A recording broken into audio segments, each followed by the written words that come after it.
How to download and install Phantom Wallet app on iPhone. If you want to download and install the Phantom Wallet application on your iPhone, it is actually quite very simple to do so.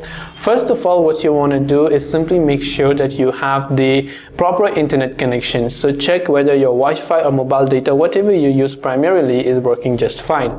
Now after you make sure of that, now what you want to do is simply head over to your App Store. Once you head over to your App Store, you can see the search bar at the top or the search icon at the bottom right. Just tap on either of those. Now here you want to simply type in Phantom Wallet and just search for the Phantom Wallet app.